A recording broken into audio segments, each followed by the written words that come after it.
Imagine being in a courtroom, and the judge's gavel falls with a resounding thud, echoing the finality of a child support ruling. But behind this seemingly straightforward decision lies a system that often paints non-custodial parents with a brush of blame and stigma. As we delve into the puzzling world of government indifference to one of America's hottest debates, it's like trying to untangle a knot in a fishing line, frustratingly complicated.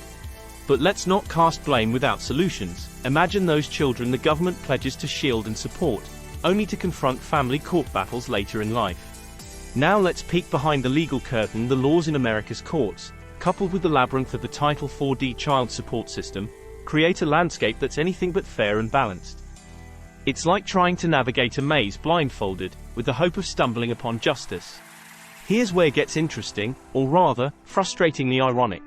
While there are ample avenues for enforcing child support payments, the resources for non-custodial parents seeking recourse for overpayment or fraud are akin to finding a needle in a haystack.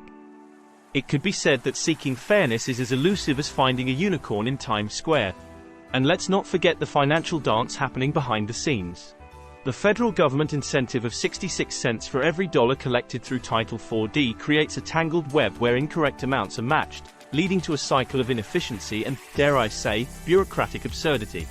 And here is the kicker: the federal government, in its quest for revenue, ends up getting duped itself through the Title IV program.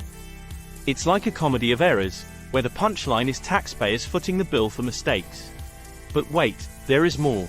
Our elected officials seem to have misplaced their listening ears post-election, leaving non-custodial parents to navigate a bureaucratic maze similar to playing a game of pass the buck. It is enough to make a military veteran like me scratch their head in disbelief. After all, we took an oath to defend the Constitution, not to get it trampled in family court. So, why the deafening silence from the powers that be? And what about the children caught in this legal tug-of-war? It's like expecting a GPS to guide you home but ending up in a cul-de-sac of confusion. And what about those kids the government promises to protect? What happens when they grow up and face the same family court challenges? It's like handing them a broken compass and saying, good luck. Let's dive into the realm of responsibility. Isn't the Constitution supposed to be our legal GPS, guiding us through court battles and defending our rights? Without accountability and transparency, it's like expecting a cat to herd sheep, an entertaining concept, but ultimately ineffective. Now, let's shed some light on the murky waters of corruption. It's like a weed in a garden, sneaking its roots underground until it's too late to weed out. And when those tasked with safeguarding us become the perpetrators, it's like putting a fox in charge of guarding the henhouse, a surefire recipe for chaos and feathered frustration. So, what's the overarching lesson? It is imperative to challenge the entrenched deadbeat dad myth and advocate for an impartial system that transcends custodial labels.